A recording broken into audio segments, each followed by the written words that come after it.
नमस्कार विद्यार्थी मित्रांनो, मी ईश्वरी हडकर हडकर टीचर चॅनलवर आपलं परत एकदा मनापासून स्वागत करते।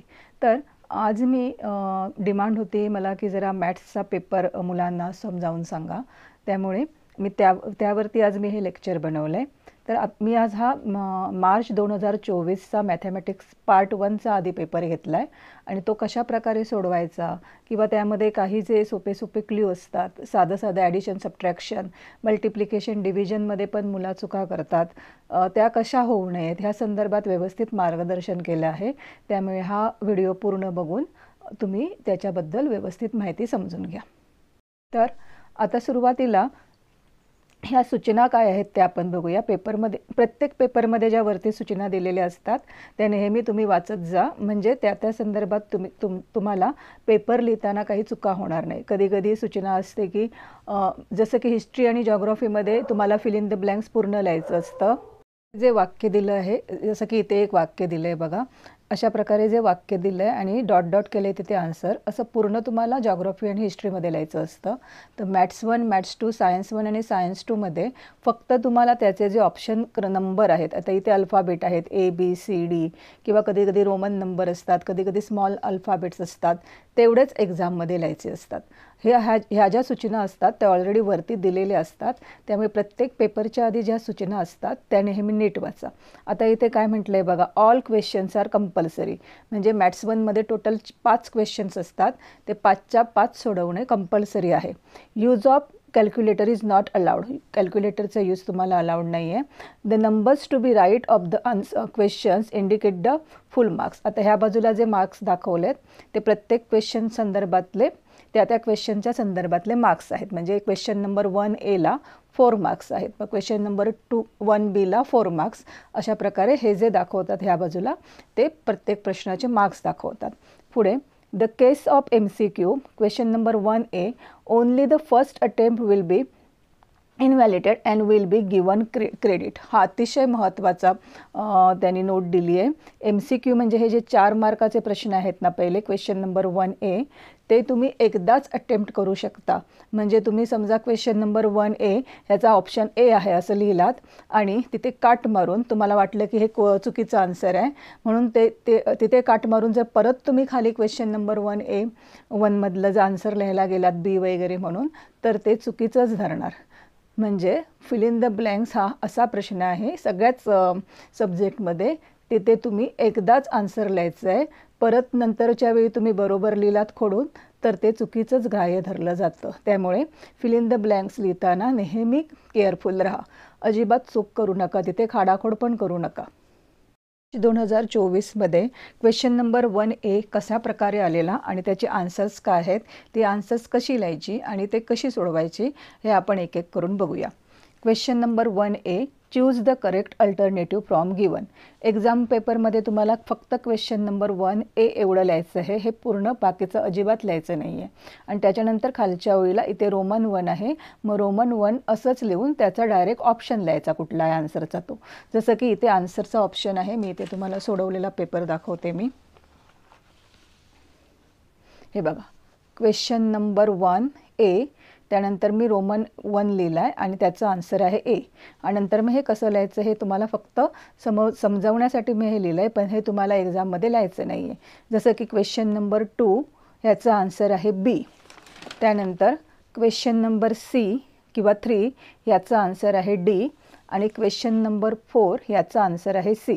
म्हणजे एवढे फक्त तुम्हाला ऑप्शनच लिहायचे आहेत, बाकी त्यातलं काहीही लिहायचं नाही आहे।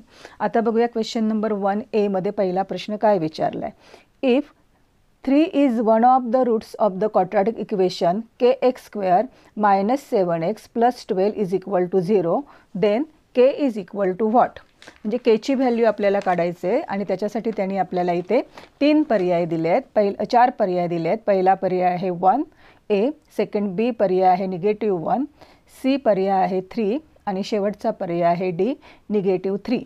तर ह्याचा आन्सर मी आधीच सांगितलं की तुम्हाला A हे आहे 1, मग ते कसं काय आलं आहे ते आता आपण बघूया। मी ते एवढ्यासाठीच हे सोडवून दिलं आहे, कधी कधी काय होतं हेच जे प्रश्न असतात ते फिल इन द ब्लँक्स ऐवजी 1 मार्क्ससाठी तुम्हाला सोडवायला विचारू शकतात, मग ते कशा प्रकारे सोडवायचं तेही बघूया आपण। आता जे क्वाड्रॅटिक इक्वेशन दिलं आहे ते आधी खाली लिहायचं. The given quadratic equation is kx² - 7x + 12 = 0. त्याच्यानंतर मग आपल्याला ची व्हॅल्यू काढायची आहे आणि त्यासाठी त्यांनी आपल्याला एक्सची व्हॅल्यू किती दिली आहे 3. मग जी एक्सची व्हॅल्यू 3 दिली आहे इथे म्हटलं आहे बघा, if 3 is one of the root of quadratic equation, म्हणजे जे 2 रूट्स असतात क्वाड्रॅटिक इक्वेशनचं त्यापैकी एक रूट काय आहे 3. म्हणजे रूट म्हणजे काय असतं अल्फा बीटा, म्हणजेच एक्सच्या व्हॅल्यू असतात 2. मग एक जर मग आपल्याला एक्सची व्हॅल्यू माहिती आहे ती आपण ज्या ठिकाणी एक्स आहे ह्या इक्वेशनमध्ये त्या ठिकाणी पुट केली. मग पुढे देअरफोर चिन्ह लिहायला मात्र प्रत्येक वेळी विसरायचं नाही अजिबात. देअरफोर आता हे जे इक्वेशन आहे के, तो मी के आहे तसाच लिहिला येते. पुढे x² जागी काय केलं मी 3² लिहिलं. आणि ज्यावेळी मल्टिप्लिकेशन असतं ना त्यावेळी आपण इथे कोणतंही चिन्ह वापरत नाही, जसं की प्लस मायनस डिव्हिजनचं चिन्ह आपण वापरतो. मल्टिप्लिकेशनच्या वेळी डायरेक्ट आपण अल्फाबेट आणि जो नंबर असतो तो साईडला लिहितो. म्हणजेच आता इथे x² ऐवजी मी 3² लिहिलं. मायनस साईन आहे तसं इथे ठेवलं. 7 त्याच्यानंतर मल्टिप्लाय बाय काय आहे परत x, मग एक्सच्या जागी काय येणार 3. मग परत मल्टिप्लिकेशनचं चिन्ह घालून एक्सची व्हॅल्यू ब्रॅकेटमध्ये घातली आणि +12 आहे तसा ठेवून परत 0 असं पुढे लिहिलं. मग पुढे बघा, आता मॅथ्समध्ये लक्षात ठेवा ज्यावेळी ब्रॅकेट्स असतील ना त्यावेळी नेहमी पहिली ब्रॅकेट्सच सोडवायची असतात. आता आपण काय करूया, 3चा काय आहे स्क्वेअर आहे, मग 3चा स्क्वेअर किती 9. मग काय होणार 9 × k म्हणजे 9k, नंतर मायनस 7 × 3 किती येतं 21 आणि +12. अशा प्रकारे हे जे इक्वेशन आहे ब्रॅकेट सोडवून फक्त आपण खाली आन्सर लिहिलं आहे. 9k - 21 + 12 = 0. पुढची स्टेप बघा काय आहे ती. कधी पण अल्फाबेट जे आहे ते शेवटी सॉल्व करायचं. जसं की आता आपला आन्सर काय आलं इथे 9k - 21 + 12. मग 9 बरोबर के आहे ना अल्फाबेट, मग ते आधी नाही त्याला व्हेरिएबल म्हणतो आपण, ते तसंच ठेवायचं आणि हे जे 2 नंबर आहेत त्याचं आन्सर आधी काढून घ्यायचं. काय आहे बघा -21 + 12. आता निगेटिव्ह आणि पॉझिटिव्ह नंबर्स जेव्हा एकत्र असतात आणि त्याची जेव्हा ॲडिशन करायची असतं, कॅल्क्युलेशन करायचं असतं, तेव्हा नेहमी सबट्रॅक्शनच करायची. इथे मुलं नेहमी गोंधळ घालतात, म्हणून परत एकदा सांगते, निगेटिव्ह आणि पॉझिटिव्ह नंबर ज्यावेळी एकत्र असतात त्यावेळी नेहमी इथे जरी बिगर नंबर असला किंवा इथे जरी बिगर नंबर असला तरी बिगर नंबरमधनं स्मॉलर नंबर पहिला सबट्रॅक्ट करून घ्यायचा. आता ह्याचं सबट्रॅक्शन किती येणार बघा 21 + 12 9, निगेटिव्ह 21 + 12 9. आता 9ला साईन काय द्यायचं, साईन कुठल्या नंबरचं मोठं आहे ते बघा, निगेटिव्ह 21चं मोठं आहे की 12चं मोठं आहे, तर साईन निगेटिव्ह 21चं मोठं आहे, म्हणून इथे 9ला साईन त्याचंच येणार. म्हणजे ज्या नंबरचं साईन मोठं त्याचं चिन्ह इथे तुम्ही खाली द्यायचं आहे. म्हणजे ही पण स्टेप आता आपण सोडवली. आन्सर काय आलं आपलं 9k आहे तसा ठेवला आणि हे आपण सोडवल्यावर ह्याचं आन्सर आलं -9 = 0. नंतरची स्टेप काय करायची आता आपल्याला, आता आपल्याकडे काय राहिलं आहे बघा, एक नंबर आहे त्याच्याबरोबर व्हेरिएबल आहे आणि दुसरा नंबर आहे तो नुसताच आहे. मग व्हेरिएबलचं आपल्याला व्हॅल्यू काढायची आहे ना, मग त्याच्याबरोबर जो -9 आहे तो आधी घालवून टाकायचा. मग -9 कसा घालवायचा, तर 9k एका बाजूला ठेवायचा आणि राईट हँड साईडला हा जो -9 आहे तो घेऊन जायचा. म्हणजे काय होणार बघा 9k = 9. कधी पण आपण लेफ्ट हँड साईडचा नंबर =च्या राईट हँड साईडला आणला किंवा राईट हँड साईडचा नंबर आपण =च्या लेफ्ट हँड साईडला आणला तर त्याच्या अपोजिट क्रिया होते. म्हणजे हे निगेटिव्ह आहे ते इथे पॉझिटिव्ह होणार, पॉझिटिव्ह असतं तर निगेटिव्ह झालं असतं, मल्टिप्लिकेशनची डिव्हिजन होणार आणि डिव्हिजनची मल्टिप्लिकेशन होणार. मग आता काय झालं बघा 9k = 9. 9k = 9 आलं. अजूनही केची व्हॅल्यू यायची आहे ना, मग आता काय करायचं, के बरोबर हा 9 आहे तो आपल्याला नको आहे, मग काय करायचं, के बरोबर 9 आहे तो मल्टिप्लिकेशन आहे ना, मग परत आपण त्याला त्या साईडला आणायचं. मग काय करायचं आहे सांगा, मल्टिप्लिकेशनच्या अपोजिट काय तर डिव्हिजन. मग हा जो 9 आहे तो ह्या 9 बरोबर इथे डिव्हिजनला येणार, म्हणजेच 9/9 आणि 9/9 केलं की आन्सर काय येतं 1. म्हणूनच केची व्हॅल्यू किती आली 1 आणि ऑप्शन नंबर 1 आपण तिथे लिहिला. म्हणजेच हे जर एक्झाम्पल सोडवायला आलं तर अशा प्रकारे तुम्हाला सोडवायचं आहे. आता पाहूया पुढचं equation. To draw the graph of x + 2y is equal to 4 find x when y is equal to 1. Coordinates एक काय दिला आहे आपल्याला, y 1 दिला आहे आणि xचा कोऑर्डिनेट्स आपल्याला एक इक्वेशन देऊन काढायचं आहे. तर त्याचा आन्सर काय आहे ऑलरेडी मी इथे लिहून ठेवलं आहे. तुम्हाला आन्सर शीटमध्ये लिहिताना रोमन 2 आहे तिथे म्हणून रोमन 2 लिहून त्याचा ऑप्शन नंबर बी आहे तो लिहायचा आहे. मग पुढे जर आपल्याला सोडवायला विचारलं एक्झामला तर कशा प्रकारे सोडवायचं ते बघा. गिवन इक्वेशन जे इक्वेशन दिलं आहे ते लिहायचं. x + 2y is equal to 4. आता हे साधं इक्वेशन आहे, तुम्ही 7वी 8वीपासून शिकताय. ते फक्त सोडवायचं आहे आणि तुम्हाला काय करायचं आहे, एक्सची व्हॅल्यू काढायची आहे. वायची व्हॅल्यू काय दिली आहे ते 1. मग जिथे तुम्हाला हे इक्वेशनमध्ये वाय दिसेल त्या ठिकाणी मल्टिप्लिकेशनला आहे तो वाय, मग मल्टिप्लाय बाय 1 करायचा. मग x + 2 मल्टिप्लाय बाय 1 म्हणजे वायच्या ठिकाणी मी इथे 1 घातला is equal to 4. Therefore x is equal to, आता ही क्रिया पहिली करायची आहे ना आपल्याला, 2 multiply by 1 2 is equal to 4. मग आता काय काढायचं, एक्सची व्हॅल्यू काढायची आहे. मग एक्स बरोबर जो पॉझिटिव्ह 2 आहे त्याची तो इक्वल टूच्या त्या साईडला नेऊन तो निगेटिव्ह 2 करायचा.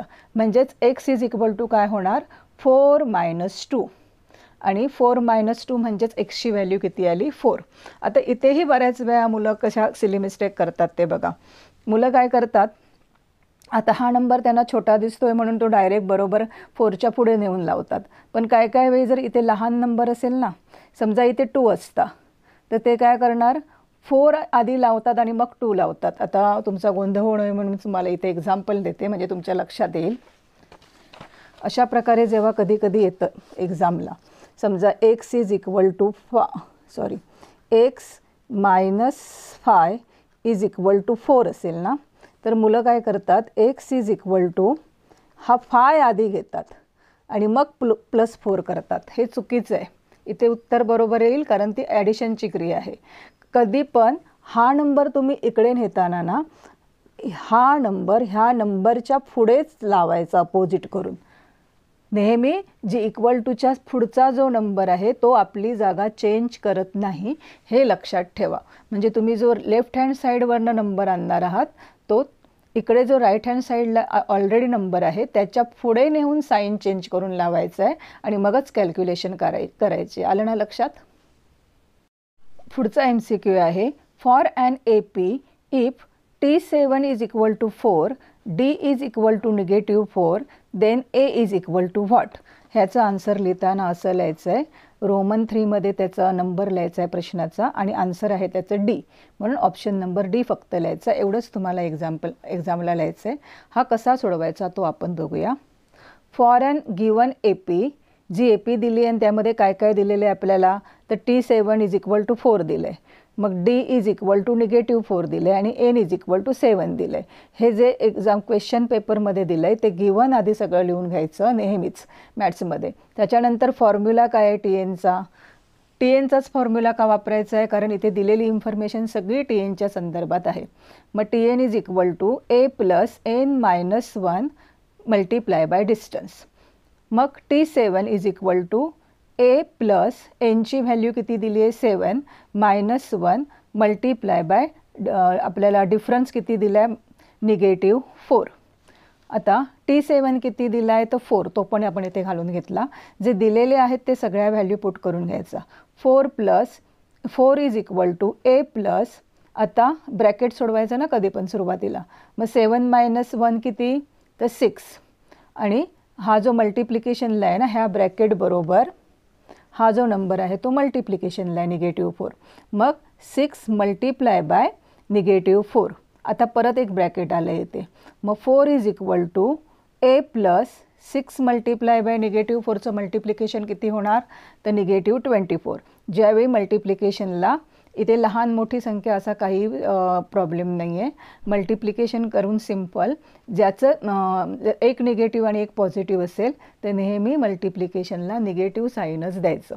म्हणजे 6 मल्टिप्लाय बाय 4 आलं 24 आणि कोणत्याही नंबरला जरी एखाद्या नंबरला निगेटिव्ह साईन असेल तर त्या मल्टिप्लिकेशनला साईन निगेटिव्हच येणार. आता आपल्याला काय मिळालं बघा, A + इन द ब्रॅकेट -24. आता हा पॉझिटिव्ह आहे आणि हा निगेटिव्ह आहे आणि मध्ये कुठलंच चिन्ह नाही, म्हणजे परत ही काय झाली, मल्टिप्लिकेशन झाली. म्हणजे निगेटिव्ह आणि पॉझिटिव्ह जर असे ब्रॅकेटमध्ये एक आणि एक बाहेर बाजूबाजूला आले तर त्यांची मल्टिप्लिकेशन परत निगेटिव्हच लिहायची. दोन्ही पॉझिटिव्ह असतील तर पॉझिटिव्ह येणार, दोन्ही निगेटिव्ह असतील तरी पॉझिटिव्ह येणार. आणि कुठलीही एक संख्या निगेटिव्ह असेल तर नेहमी मल्टिप्लिकेशन निगेटिव्हच येते. म्हणजेच 4 is equal to A minus 24. आता एची व्हॅल्यू काढायची आहे आपल्याला आणि ए बरोबर हा 24 आहे, निगेटिव्ह 24 तो आपल्याला नको आहे. मग काय करायचं, ए बरोबर हा निगेटिव्ह 24 आहे, त्याची जागा चेंज करून तो लेफ्ट हँड साईडला आणायचा. म्हणजे निगेटिव्हचा आता तो काय होणार, पॉझिटिव्ह. म्हणजेच 4 आपली साईड आधी चेंज करणार नाही, 4 आहे तिथेच राहणार आणि त्याच्या बाजूला आपण हा पॉझिटिव्ह 24 आणून ठेवला. मग 4 + 24 किती झालं, 28. अशा प्रकारे एची व्हॅल्यू किती आली, 28.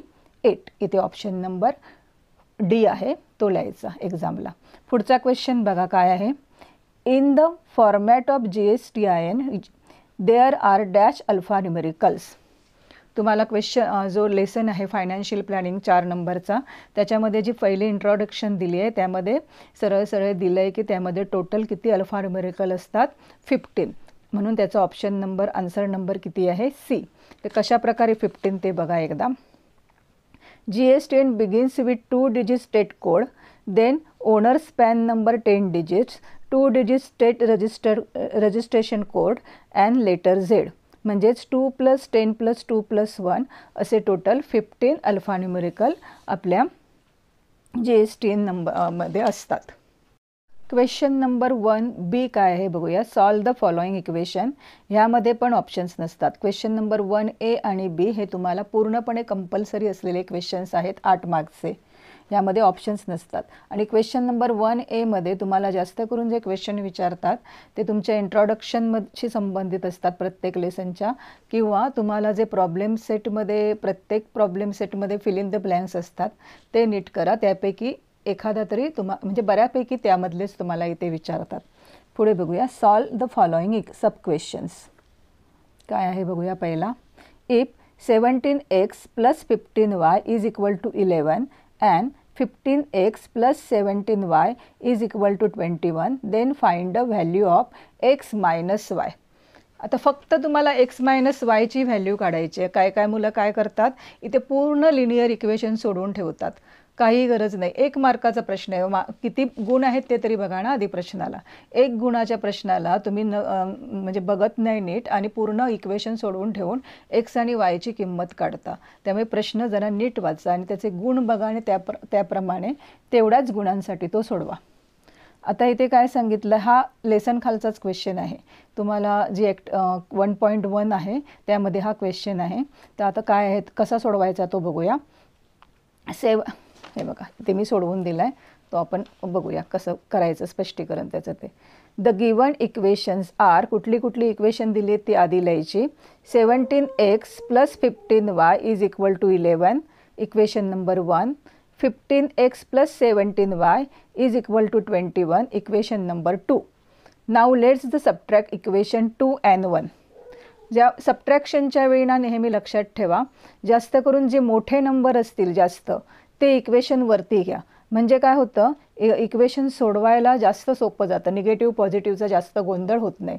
आता इथे 21 आणि 17y हे दुसऱ्या इक्वेशनमध्ये वरच्या इक्वेशनपेक्षा मोठे नंबर दिसत आहेत मला, म्हणून मी ते नंबर वरती घेतले. तुम्ही कसंही घेतलात तरी काही आन्सर चुकत नाही, पण हा एक क्ल्यू आहे म्हणजे जास्तीत जास्त तुमच्या चुका होऊ नयेत म्हणून मी हे 2 नंबरचं इक्वेशन वरती घेतलं आहे. 15x + 17y is equal to 21, equation number 2, minus 17x + 15y is equal to 11, equation number 1. आता सबट्रॅक्शन करताना नेहमी ही जी तुमचे खाली नंबर असतात त्यांचं साईन अपोजिट करून घ्यावं लागतं. 17 हा पॉझिटिव्ह आहे, मग खाली निगेटिव्ह लिहायचं. 15 पॉझिटिव्ह आहे, मग खाली निगेटिव्ह लिहायचं. 11 पॉझिटिव्ह आहे, मग खाली निगेटिव्ह लिहायचं. आणि सबट्रॅक्शन करताना आता 15 - 17 करायचे, प्लस नाही. 15 - 17 आहे आणि 15मधनं 17 होत नाहीत मायनस, म्हणून 17मधनं 15 मायनस करून घेतले की आन्सर येतं 2 आणि ह्याचं साईन मोठं आहे म्हणून -2 असं आन्सर येणार आहे त्याचं. -2x आणि 17 मायनस हे चिन्ह बघायचं आहे खालचं आपल्याला. 17 मायनस 15 किती येतात तर पॉझिटिव्ह 2 म्हणजे 2y झालं. आणि 21 मायनस 11 किती येतात तर 10 येतात.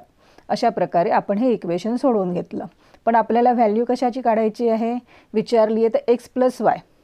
मग इथे 2 आहे, इथे 2 आहे, तो आपल्याला नको x आणि y बरोबर.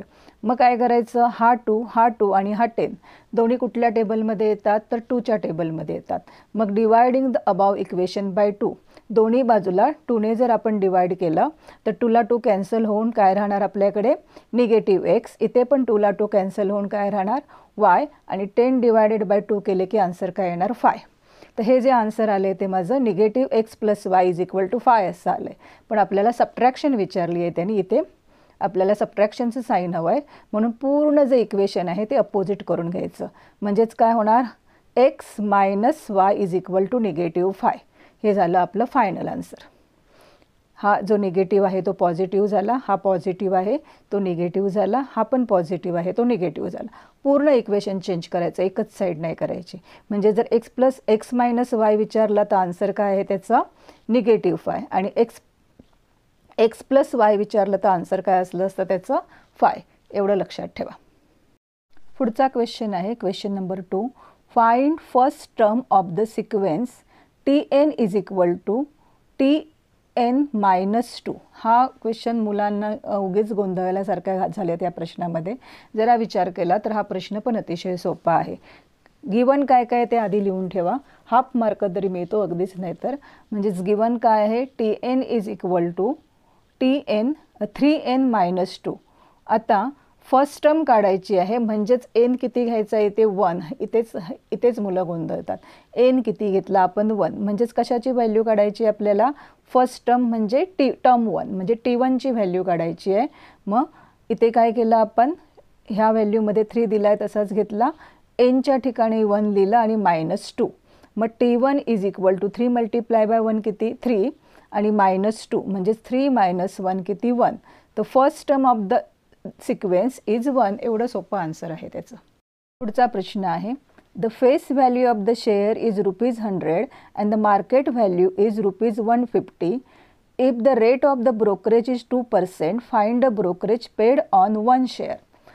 फेस व्हॅल्यू काय आहे ₹100. फेस व्हॅल्यू म्हणजे काय, एखाद्या कंपनीने ज्यावेळी शेअर मार्केटमध्ये आणला त्यावेळी त्या शेअरची जी किंमत होती ती किती होती ₹100. आणि मार्केट व्हॅल्यू म्हणजे आता त्या शेअरची किंमत काय आहे, ती किंमत किती आहे आता तर ₹150. If the rate of the brokerage म्हणजे ज्यावेळी आपण शेअर विकत घेतो किंवा शेअर विकतो त्यावेळी तो कोणातरी मार्फत विकतो, दलाली. मग त्याला आपल्याला काही पर्सेंटेज द्यावे लागतात, त्याला ब्रोकरेज असं म्हणतात. आणि तो ब्रोकरेज किती आहे तर 2%. Find the brokerage paid on 1 share. मग असा एका शेअरवर किती ब्रोकरेज दिला आहे तो आपल्याला इथे काढायचा आहे. मग त्यासाठी फॉर्म्युला कुठला आहे तो बघूया. आधी गिवन आहे ते एक्झामला लिहायचं आहे. Given face value ₹100, market value ₹150, brokerage paid on the 1 share. Brokerage हा नेहमी मार्केट व्हॅल्यूवरतीच असतो. येथे तुम्हाला फेस व्हॅल्यू म्हणजे चुका होऊ शकतात, यामुळे लक्षात ठेवा दिलेले असतील तर दोन्ही गोष्टी. ब्रोकरेज हा नेहमी मार्केट व्हॅल्यूवरच असतो, फेस व्हॅल्यू आपल्याला इथे अजिबात उपयोगाची नाही आहे ह्या गणितामध्ये. मग काय लिहायचं, brokerage paid on 1 share is equal to 2% of market value. Formula काय आहे, ब्रोकरेज पेड ऑन 1 शेअरचा -% ऑफ मार्केट व्हॅल्यू. म्हणजे क्वेश्चनमध्ये जो तुम्हाला रेट दिलेला असेल ब्रोकरेजचा तो इथे घालायचा आणि मल्टिप्लाय बाय मार्केट व्हॅल्यू करायची. आता ब्रोकरेजचा रेट किती दिला आहे 2%. पर्सेंट म्हणजे अपॉन 100. पर्सेंटेज हा नेहमी 100चा भाग असतो ना. मग 2/100 मल्टिप्लाय बाय मार्केट व्हॅल्यू किती आहे 150. आणि मग हे जेव्हा तुम्ही सोल्युशन सोडवणार, इक्वेशन सोडवणार त्यावेळी तुम्हाला काय मिळणार, किती ब्रोकरेज मिळालं तो. आता 2 × 150 किती तर 300. 300 अपॉन आपण जर 100 केले तर ह्या झिरो कॅन्सल झाले, हे दोन्ही झिरो कॅन्सल झाले. तर आन्सर काय राहते आपल्याकडे, आन्सर राहते आपल्याकडे, एकच मिनिट हां, 3/1. 3/1 म्हणजेच कुठला नंबर तर 3. Therefore the brokerage paid on the one share is ₹3. अशा प्रकारे फायनल आन्सर खाली मात्र कधीही लिहायला विसरू नका ज्यावेळी तुम्ही वर्ड प्रॉब्लेम सोडवता, कारण त्याला हाफ मार्क असतो. पुढचा जो क्वेश्चन आहे तो पण लेसन खालचाच आहे. तुम्हाला जे क्वेश्चन नंबर 3 पर्यंत असतात ना, ते बऱ्यापैकी क्वेश्चन मॅथ्स 1 आणि मॅथ्स 2 मध्ये 90 ते 95% क्वेश्चन हे लेसन खालचेच असतात. त्यामुळे लेसन खालचा जरी तुम्ही पोर्शन नीट केलात तरी तुम्हाला अगदी 30 मार्क्स 40 पैकी कुठेही जात नाहीत. फक्त त्याची रिव्हिजन करा जास्तीत जास्त. क्वेश्चन काय आहे तो बघूया. 2 digit numbers are form using digit 2, 3, 2, 3 and 5 without repeating a digit. Write the sample space. Sample space आपल्याला लिहायचं आहे. फॉर्म्युला माहिती आहे आपल्याला. सॅम्पल स्पेस म्हणजे काय, त्या एखाद्या दिलेल्या तुम्हाला जे इक्वेशन देतात त्यामध्ये किती गोष्टी समाविष्ट आहेत त्या सगळ्या एकत्रितपणे आपण सॅम्पल स्पेसमध्ये लिहितो. आता इथे काय सांगितलं आहे त्यांनी, 2, 3 आणि 5 पासून रिपीट न होता 2 डिजिट नंबर किती तयार करतात ते आपल्याला लिहायचे आहेत. आणि हा क्वेश्चन बऱ्याच लेसन खालचा आहे, त्यामुळे प्रॅक्टिस आपली झालेली आहे भरपूर वेळा. Let S be sample space. Therefore S is equal to, नेहमी सॅम्पल स्पेस लिहितात तो कर्व ब्रॅकेटमध्येच लिहायचा. काय येणार सांगा. 2 आधी 2शी संबंधित आपण जो पेअर बनवून घेऊया 2 डिजिट नंबरच्या. 2, 3 म्हणजे 23, 2, 5 म्हणजे 25. नंतर 3 घेतला पहिला तर 3, 2 म्हणजे 32 आणि 35. मग 5 जर पहिला घेतला तर 52 आणि 53. अशा प्रकारे 6 नंबर तयार होतात. ते कर्व ब्रॅकेटमध्येच लिहायचे, कर्ली ब्रॅकेटमध्येच लिहायचे.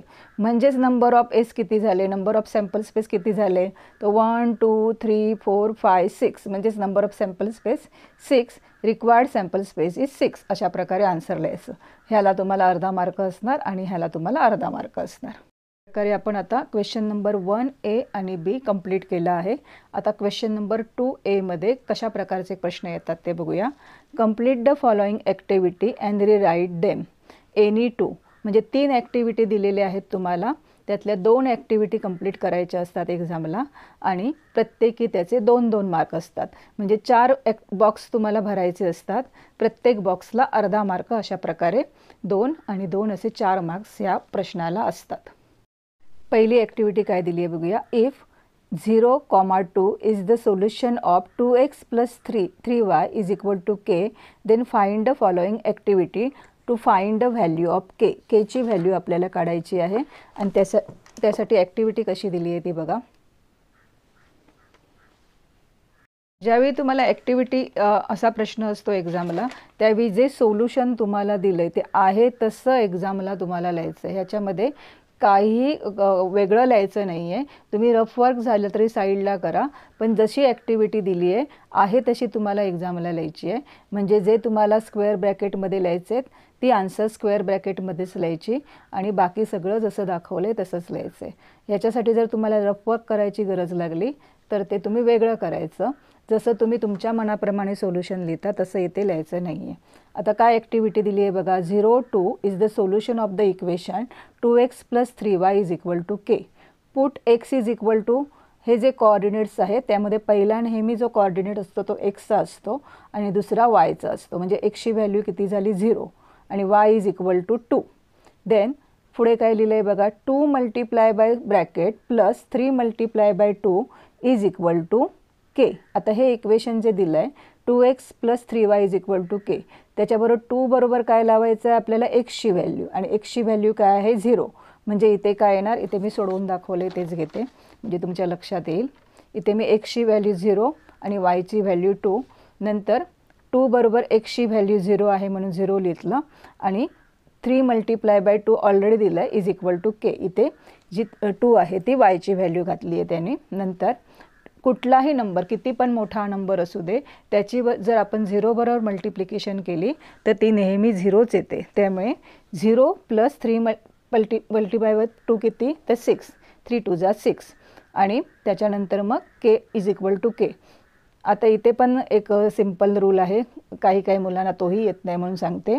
कधी जर ॲडिशन, सबट्रॅक्शन, डिव्हिजन, मल्टिप्लिकेशन एकत्र आलं तर नेहमी मल्टिप्लिकेशन आणि डिव्हिजन आधी करून घ्यायचं, मग ॲडिशन आणि सबट्रॅक्शन. म्हणजे 2 मल्टिप्लाय बाय 0 0, मग मी डायरेक्ट +3 नाही करणार, प्लस साईन मागे ठेवायचं. 3 मल्टिप्लाय बाय 2 किती, तर 6, ते आधी करायचं, नाही तर तुमचं सगळं आन्सर चुकणार. आणि नंतर मग परत 0 + 6 किती, आता इथे काय मल्टिप्लिकेशन डिव्हिजन नाही आहे ना, नुसती ॲडिशनच आहे. मग 0 + 6 किती, तर 6, म्हणजेच केची व्हॅल्यू किती आली, 6. अशा प्रकारे ही ॲक्टिव्हिटी आहे तशी जशी दिली आहे तशीच एक्झाम पेपरमध्ये लिहायची, फक्त जी आन्सर्स आहेत ती ब्रॅकेटमध्येच लिहायची. अशा प्रकारे जी ब्रॅकेट्स आहेत त्यामध्येच हे आन्सर लिहायचं, एवढं हे फक्त विसरू नका. ॲक्टिव्हिटी आहे, 2 coins are tossed simultaneously. Complete the following activity to write the sample space and the given event A and B in the set form. परत आहे तसंच सगळं एक्झामला आधी लिहून घ्या दिल्याप्रमाणे, आणि त्याच्यानंतर मग काय करायचं, रफ वर्क लागलं तर रफ वर्क करून त्याची आन्सर्स लिहायची. हा तुमच्या लेसन खालचाच क्वेश्चन आहे. Event A to get a least 1 head, event B to get a no head. Activity इथून सुरुवात करायची एक्झामला लिहायला. 2 coins are tossed simultaneously. Therefore, sample space is equal to S is equal to in the curly bracket HT आणि TH तुम्हाला दिला आहे, आणि त्याच्याऐवजी काय काय असू शकतं सांगा, HH आणि TT. हे सगळं तुम्हाला व्यवस्थित, तो लेसन आहे प्रोबॅबिलिटी, त्याच्या सुरुवातीला चार्ट आहे, तिथे त्यांनी सगळं व्यवस्थित टेक्स्टबुकमध्ये दिलेलं आहे. त्यानंतर इव्हेंट ए काय दिला आहे, टू गेट ॲटलिस्ट 1 हेड, म्हणजे एक लिस्ट म्हणजे कमीत कमी एक हेड तर पाहिजेच आहे. आता इथे मी सोडवून दिलं आहे ते बघा, म्हणजे तुमच्या लक्षात येईल. सॉरी, मी चुकून तिसरा प्रश्न आधी घेतला, ठीक आहे, आधी तो एक्सप्लेन करते मग दुसरा करते. आता HH आणि TT जे दिलेले नाही आहे ते सॅम्पल स्पेस आपण इथे लिहिले. त्याच्यानंतर काय आहे, to get at least 1 head. At least 1 head म्हणजे एक तरी हेड पाहिजेत, एकापेक्षा जास्त असले तरी चालतील, पण एक तरी तिथे पाहिजेच. मग HT आणि TH दिला आहे आणि कुठला नाही आहे मग HH. मग TTवाला ऑप्शन इथे येणार नाही, कारण TTमध्ये दोन्ही काय आहेत, टेल आहेत. पुढे इव्हेंट बी काय आहे, टू गेट नो हेड, एकही हेड नाही नको आहे. आता ह्या जर सॅम्पल स्पेसमध्ये आहे, इथे पण हेड आहे, इथे पण हेड आहे, हे बघा सॉरी दिसत नसेल तर, इथे पण हेड आहे, इथे पण हेड आहे आणि इथे पण हेड नाही. तर ह्यामध्ये एकही हेड नाही आहे ना, मग ज्याच्यामध्ये एकही हेड नाही आहे ते आन्सर इथे लिहायचं. इव्हेंट बी काय आहे तुमचा, फक्त TT. म्हणजे हा जो सॅम्पल स्पेस तुम्ही बनवता त्यावरती आधारित हे इव्हेंट असतात. क्वेश्चन नंबर 2 ही ॲक्टिव्हिटी काय दिली आहे बघूया. बीमध्ये 3 पैकी 2च सोडवायचे असतात, पण आता मी तुम्हाला 3ही दाखवते. शक्यतो एक्झाम्स क्वेश्चन पेपर जर तुमचा लवकर झाला सगळं आन्सर शीट लिहून, तर सगळं चेक झाल्यावर उरलेल्या ॲक्टिव्हिटीज पण सोडवा. क्वेश्चन आहे, if 2 and 5 are the roots of quadratic equation, then complete the following activity to form the quadratic equation. म्हणजे तुम्हाला क्वाड्रॅटिक इक्वेशन इथे बनवायचं आहे. ॲक्टिव्हिटीपासून सुरुवात करायची लिहायला, एवढं तुम्हाला सगळं एक्झाममध्ये लिहायचं आहे, आन्सर शीटमध्ये लिहायचं आहे. Let alpha is equal to 2 and beta is equal to 5 be the roots of quadratic equation. जे हे रूट्स असतात दिलेले एक्झामला, त्यापैकी पहिल्या आपण सपोज काय करतो, पहिल्या रूटला अल्फा आणि सेकंड रूटला beta. Then the quadratic equation is, quadratic equation बनवायचा हा फॉर्म्युला आहे, तुम्हाला बुकमध्ये दिलेला आहे, तो लक्षात ठेवा. x² minus in the bracket x plus alpha plus beta bracket complete multiply by x plus alpha multiply by beta is equal to 0. इथे पण हा फॉर्म्युला लिहिताना कधी कधी मुलं इथे मायनस चिन्ह आहे हे विसरतात, त्यामुळे हे मायनस चिन्ह आणि हे प्लस चिन्ह, अशा प्रकारे हा अल्फा आणि बीटा जर तुम्हाला 2 रूट्स दिलेले असतील तर त्याच्यापासून इक्वेशन कसं बनवायचं त्याचा फॉर्म्युला आहे. आता कशा प्रकारे सोडवायचं ते बघूया आपण. पहिलं दिल्याप्रमाणे मी इथे लिहिलं आहे, let alpha is equal to 2 and beta is equal to 5 are the roots of the quadratic equation. Then the quadratic equation is alpha x² minus alpha plus beta x येणार इथे, alpha plus beta x plus alpha beta is equal to 0. त्यानंतर x² minus अल्फाची value किती आहे 2 आणि बीटाची value किती आहे 5, म्हणजेच 2 + 5 ब्रॅकेटमध्ये करून घ्यायचं multiply by x plus 2 multiply bye 5, म्हणजे 2 आपल्याला दिला नाही तो आपण इथे लिहिला आहे. पुढे x² ह्या दोघांची ॲडिशन ब्रॅकेटमध्ये किती येणार तर 7 मल्टिप्लाय बाय x आणि ह्या दोघांची मल्टिप्लिकेशन 10. अशा प्रकारे आपण फायनल त्याचं इक्वेशन तयार केलं आहे. आणि इथे अशा प्रकारे हे 4 तुम्हाला अर्धा इथे अर्धा इथे अर्धा इथे अर्धा आणि इथे अर्धा असे हे 2 गुण मिळणार. क्वेश्चन नंबर 2B मध्ये जो पहिला क्वेश्चन आहे हा बघा. क्वेश्चन नंबर 2B मध्ये एकूण तुम्हाला 4 क्वेश्चन मला वाटते 5 क्वेश्चन विचारलेले असतात आणि त्यापैकी तुम्हाला 4 क्वेश्चन्स सोडवायचे असतात. Solve the following sub questions any for 8 marks. 8 marks म्हणजे प्रत्येक प्रश्नाला 2 मार्क्स असतात. पहिला प्रश्न काय आहे बघूया. Coordinator ABCD is a rectangle. Write 2 simultaneous equation in the form of ax square plus by ax plus by plus c using the information given in the diagram. हा जो क्वेश्चन आहे तो तुमच्या लेसन खालचाच क्वेश्चन आहे, पण त्या क्वेश्चनमध्ये तुम्हाला लेसन खाली जो दिला आहे तो पूर्ण सॉल्व करायचा आहे. इथे तुम्हाला हा क्वेश्चन पूर्ण सॉल्व करायचा नाही आहे, फक्त 2 लिनियर इक्वेशन त्यांनी फॉर्म करायला सांगितले आहेत. त्यामुळे क्वेश्चन नीट वाचत जा एक्झामला, नाही तर उगीच तुम्ही पूर्ण क्वेश्चन सोडवत बसाल आणि वेळ फुकट जाईल फक्त. आता दिला आहे त्यांनी काय आपल्याला कोऑर्डिनेटर कुठल्या प्रकारचं आहे सांगितलं आहे तर रेक्टँगल. रेक्टँगलचे आपण प्रॉपर्टीज 8वी 9वी पासून शिकलो आहे. कुठल्या सांगा. एक तर सगळे जे अँगल असतात ते 90 डिग्रीचे असतात, ते आपल्याला इथे यूज नाही करायचं आहे. इथे कुठली प्रॉपर्टी आपल्याला उपयोगी पडणार आहे तर अपोजिट ज्या साईड्स असतात त्या कॉन्ग्रुएंट असतात, म्हणजे सेम मेजरमेंटचे असतात. म्हणजे AB is equal to DC असणार आहे इथे आणि AD is equal to BC. AB is equal to DC ही प्रॉपर्टी वापरून आपण एक इक्वेशन बनवणार आहोत आणि AD is equal to BC ही प्रॉपर्टी वापरून आपण दुसरं इक्वेशन बनवायचं आहे. फक्त 2 इक्वेशन बनवायची आहेत, ते आपल्याला इथे सोडवायची नाही आहेत. आता हे कशा प्रकारे सोडवायचं ते बघा. इथे in coordinator ABCD AB is equal to CD. Reason लिहायला विसरायचं नाही. कधी पण जेव्हा आपण स्वतःहून एखादं विधान लिहितो जॉमेट्री किंवा अल्जेब्रामध्ये, तेव्हा ह्या रिझनला पण हाफ मार्क असतो. अपोजिट साईड्स ऑफ रेक्टँगल आपल्याला गिवनमध्ये दिलं आहे का हे दोन्ही साईड इक्वल आहे तर नाही, आपण स्वतःहून लिहिलं आहे, मग त्याला रिझन लिहिणं अतिशय आवश्यक आहे.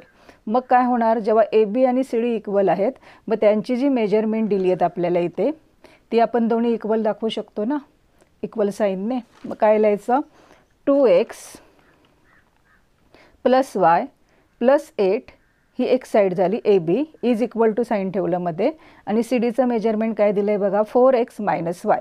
आता हे इक्वेशन आपण सोडवूया, मग आपल्याला पहिलं लिनियर इक्वेशन मिळेल. x आहेत ते एका साईडला आणूया, कारण आपल्याला कुठल्या फॉर्मॅटमध्ये सांगितले त्यांनी ax plus by is equal to c, म्हणजे x आणि y एका साईडला आणायचे आणि नंबर म्हणजे नुसता जो कॉन्स्टंट नंबर असतो c तो त्या साईडला आणायचा. म्हणजे 2x हा जो इथे इक्वल टू साईनच्या या बाजूला पॉझिटिव्ह आहे 4x, तो इकडे आणून निगेटिव्ह होणार. 2x मायनस 4x हा जो y आहे तो इथे आहे तसाच राहणार प्लस y आणि ह्या बाजूला जो मायनस आहे त्याची साईन आपण साईड चेंज केल्यावर तो प्लस होणार आणि is equal to C side ह्या बाजूला न्यायची आहे ना, हा प्लस आहे तो साईड चेंज केल्यावर काय होणार मायनस. म्हणजेच दुसरी स्टेप काय आली आपली, 2x minus 4x plus y is equal to negative 8. Therefore sign कुठेही द्यायला विसरू नका. पुढे 2x मायनस 4x 2मधनं 4 मायनस होत नाहीत म्हणून 4मधनं 2 मायनस केले की आन्सर येणार 2 आणि ह्याचं साईन मोठं आहे ह्या 4चं निगेटिव्ह म्हणून त्याला निगेटिव्ह साईन येणार. निगेटिव्ह 2x प्लस y किती y आहे टोटल 2y म्हणजेच 2y झाले. Negative 2x plus 2y is equal to negative 8. अजूनही आपण हे इक्वेशन लहान बनवू शकतो, कारण हे जे तिन्ही नंबर आहेत 2 2 आणि 8 हे कशाला डिव्हिजिबल आहेत तर 2ला डिव्हिजिबल आहेत. मग काय होणार सांगा, ह्याचं आन्सर लिहिणार आपण खाली 2 डिवायडेड बाय 2 x राहणार, इथे पण 2 डिवायडेड बाय 2 y राहणार आणि निगेटिव्ह 8 डिवायडेड बाय 2 किती येणार सांगा तर निगेटिव्ह 4 येणार. पण ह्या अगोदर सोपं पडावं म्हणून मी काय केलं आहे, ह्याची चिन्ह चेंज करून घेतली आहे. ती तुम्ही नाही घेतलात तरी चालेल, पण मला तसं सोपं वाटतं म्हणून मी नेहमी जर निगेटिव्ह साईन्स असतील तर पूर्ण इक्वेशनचं साईन चेंज करून घेते, म्हणजे पुढे सोडवायला आपल्याला सोपं जातं. कधी कधी नाही तर आपण हे निगेटिव्ह साईन्स घ्यायला खाली विसरतो. मग निगेटिव्हचं काय झाला पॉझिटिव्ह, हा पॉझिटिव्ह होता तो निगेटिव्ह झाला आणि हा निगेटिव्ह होता तो पॉझिटिव्ह झाला आणि मग त्याला 2ने डिवाइड केल्यावर पूर्ण इक्वेशनला आपल्याला पहिलं लिनियर इक्वेशन मिळालं x minus y is equal to 4. म्हणजे एवढं सोडवल्यावर तुम्हाला अर्धा मार्क मिळणार. आता ही जी दुसरी साईड आहे ही साईड सोडवून आपण एक इक्वेशन बनवलं आहे. आता दुसरी साईड इक्वल दाखवून आपण हे इक्वेशन सोडवून दुसरं लिनियर इक्वेशन कुठलं होणार ते बघूया. BC is equal to AD. Reason काय? Opposite side of rectangle. BC किती दिली आहे तुम्हाला? x+4 is equal to sine आणि AD किती दिली आहे? 2y. मग आता आपण व्हेरिएबल्स इकडे आणूया आणि नंबर त्या बाजूला नेऊया. x ऑलरेडी ह्या बाजूला आहे, हा जो इथे पॉझिटिव्ह आहे ते मायनस होणार. x - 2y इथे पॉझिटिव्ह आहे तो तिथे निगेटिव्ह होणार. x - 2y is equal to -4. म्हणजे आता ह्याला कोणता नंबर डिव्हिजिबल आहे का सगळ्या संख्यांना? तर कोणताही नाही. म्हणजे हे झालं तुमचं final second equation. Final answer लिहायला विसरायचं नाही, कारण नाही तर तुमचा हाफ मार्क कट होणार. x - y is equal to 4 and x - 2y is equal to -4 are the required two simultaneous equations. Question number 2 विचारलं आहे, solve the following quadratic equation using factorisation method. x² + x - 20 is equal to 0. हे तुम्हाला equation दिलं आहे आणि ज्या वेगवेगळ्या equation सोडवायच्या क्वाड्रॅटिक इक्वेशनच्या मेथड्स आहेत त्यापैकी इथे तुम्हाला फॅक्टरायझेशन मेथड वापरायला सांगितली आहे. फॅक्टरायझेशन मेथडमध्ये तुम्हाला सॉल्व एक्झाम्पलमध्ये 5 एक्झाम्पल्स दिली आहेत टेक्स्टबुकमध्ये. ती सर्व नीट बघा, कारण त्यामध्ये फॅक्टरायझेशन मेथडमध्ये येणाऱ्या वेगवेगळे प्रकार दिले आहेत. फक्त तुमच्या एक्झाममध्ये व्हॅल्यू वेगवेगळ्या घातलेल्या असतात, बाकी सोडवायची मेथड सेमच असते. त्यामुळे ते 5 टाईप आहेत ते नीट बघा. आता आपण इथे दिलेलं जे इक्वेशन आहे ते कशा प्रकारे सोडवायचं ते पाहूया. आधी या क्वेश्चनचा नंबर लिहिला, रोमन 2 दिला आहे त्याने तसं. नंतर आपण आता सोडवूया, कसं सोडवायचं आहे ते बघूया. काय म्हटलं आहे बघा इथे, x² + x - 20 is equal to 0. By using factorisation method काय करायचं आहे आपल्याला?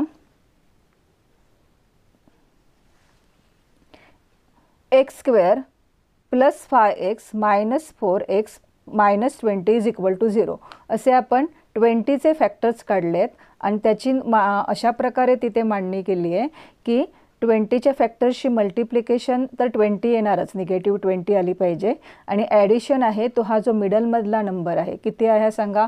x नुसता आहेच म्हणजे त्याचं कोएफिशियंट किती आहे? तो 1 आहे. म्हणजेच मल्टिप्लिकेशन लास्टवाला नंबर आणि ॲडिशन जो इथे मिडलमध्ये नंबर आहे, कोएफिशियंट आहे, तो एवढे असे येणार. असे फॅक्टर्स आपल्याला 2 शोधायचे. ते आता आपण इथे काय हे टेबल 20 नंबर सोपा होता त्यामुळे आपल्याला लगेच कळलं की 5 4 = 20, हे मल्टिप्लिकेशन 20 आणि ॲडिशन 1 येईल अशा प्रकारे अरेंज करून घेतले. आणि ते नंबर्स मग आपण आता इथे वापरणार आहोत. कशाबद्दल वापरणार आहोत? तर हा जो मिडलचा टर्म आहे तो पूर्ण कॅन्सल करणार. ही टर्म आणि ही टर्म आहे तशीच ठेवणार आणि मिडलच्या टर्मच्या ऐवजी आपण ह्या 2 टर्म्स आता इथे घालणार आहोत. बघूया आता कसं आलं ते आन्सर. x² ही टर्म कॅन्सल केली, इथे व्हेरिएबल x लावलं आणि इथे पण व्हेरिएबल x लावून काय लिहिलं? x² + 5x - 4x - 20 is equal to 0. बघा, हा 5x आणि 4x घेतल्यामुळे तुमचा हा इक्वेशनमध्ये काहीच चेंज झाला नाही आहे. 5 मध्ये 4 कॅन्सल केले, मायनस केले तर आन्सर xच येतं आहे ना. म्हणजे हेच इक्वेशन आपण हे फॅक्टर्स वापरून लिहिलेलं आहे. पुढे बघा आता, देअरफॉर आता काय करायचं? त्याचे 2 पेअर्स बनवायचे. 1 2 3 4 आहेत ना इथे एकूण. मग हा एक पेअर झाला हाफवाला आणि हाफवाला एक पेअर, असे 2 पेअर बनवा आणि त्यातले कॉमन जे फॅक्टर्स असतील ते बाहेर काढूया. आता x² आणि xमध्ये दोन्हीकडे x आहे, मग हा x बाहेर काढला आपण कॉमन होता तो. x² मध्ये राहिलेला एक x आहे तो इथे घेतला आणि हा x आपण ऑलरेडी इथे घेतला आहे, त्यामुळे इथे फक्त काय राहिलं? 5. म्हणजेच काय झालं? x × in the bracket x + 5. तुम्ही रिचेक करू शकता की तुम्ही केलेलं बरोबर आहे का? x × x x² येणार, x × 5 5x येणार. म्हणजे आपण हे सोडवले ते बरोबर आहे. आणि दुसऱ्या ठिकाणी काय करायचं? हे जे तुमचं आन्सर आहे ते आधी ह्या साईडला लिहूनच ठेवा. x + 5 आणि इथे पण x + 5 इन द ब्रॅकेट लिहून ठेवायचं. आणि हा जो राहिलेला 4x आहे, -4x आहे ना तो, मग तो आहे तसा इथे लिहायचा. म्हणजेच काय झालं? -4 × x -4x आणि -4 × 5 काय आहे? -20. म्हणजे आपलं हे पण आन्सर बरोबर आहे. त्याच्यानंतर काय करायचं? हा जो कॉमन ब्रॅकेट आहे सेम तो एकदा घ्यायचा आणि बाहेर जे आहे ते ह्या साईडला लिहायचं. म्हणजेच काय झालं? x + 5 एका ब्रॅकेटमध्ये × x minus 4 is equal to 0. पुढची step x plus 5 is equal to 0, म्हणजे एकतर x plus 5 is equal to 0 असणार or x minus 4 is equal to 0. मग इक्वेशन सोडवूया आता. एक्स इज इक्वल टू हा जो 5 इथे पॉझिटिव्ह आहे तो इथे निगेटिव्ह होणार, म्हणजेच x is equal to -5 or x is equal to हा निगेटिव्ह आहे तो इथे पॉझिटिव्ह होणार. X is equal to 4.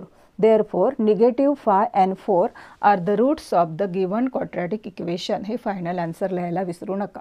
दुसरा क्वेश्चन काय आलाय बघूया. Find 19 term of the following AP 3, 13, 19, 25 dash dash dash. म्हणजे इथे तुम्हाला ऑलरेडी टर्म किती दिले आहेत 1, 2, 3, 4 आणि कितवी काढायला सांगितलं आहे 5, 6, 7, 8, 9. अशा प्रकारे शेवटी 19th नंबरला कुठली टर्म येणार आहे टर्म फक्त विचारली आहे ना. मग इथे फॉर्म्युला कुठला वापरायचा आहे तुम्हाला TNचा फॉर्म्युला. कशा प्रकारे सोडवायचं ते आता बघूया.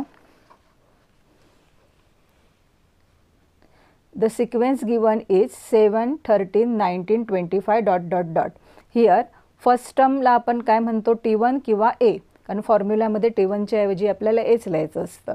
A is equal to T1 is equal to 7, T2 is equal to 13, T3 is equal to 19 so on असं आपण लिहिलं तरी चालतं. नंतर आपल्याला काय करायचं आहे T3 किती दिला आहे 19, T4 किती दिलं आहे 25. हे सगळे इथे ज्या टर्म दिल्यात त्या लिहून काढल्यात. त्यानंतर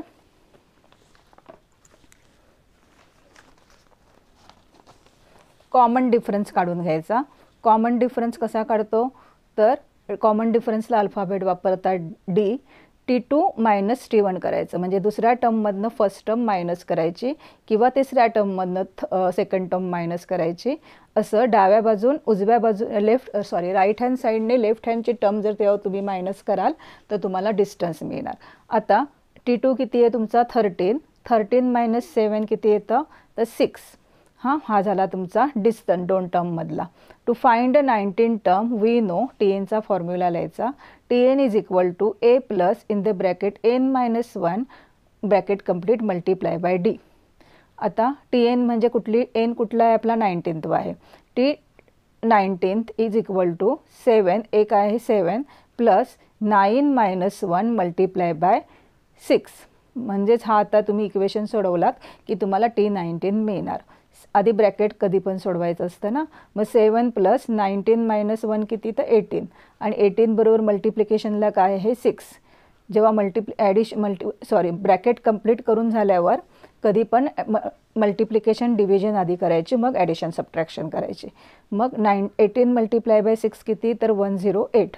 म्हणजे 7 plus 108 is equal to 115.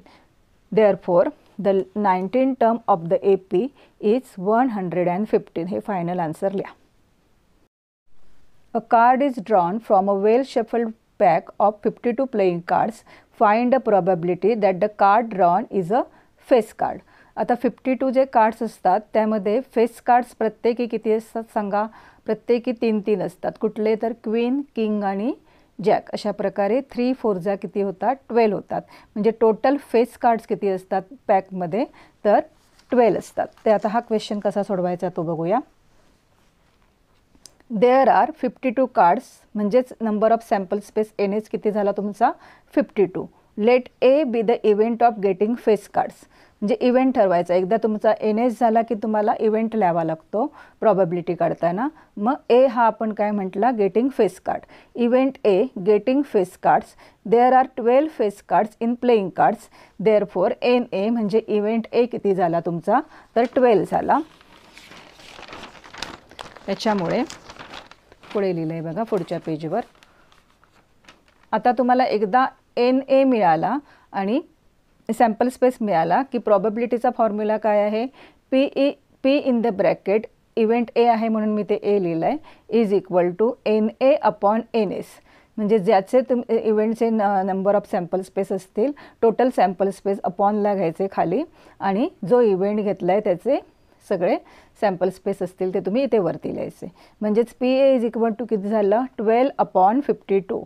PA आपला NA किती आला आहे 12 ना आणि टोटल सॅम्पल स्पेस किती आहेत 52 आणि 12 आणि 52 ह्यांचं स्मॉलर जे डिव्हिजन येतं ते किती येतं तर 3 अपॉन 13.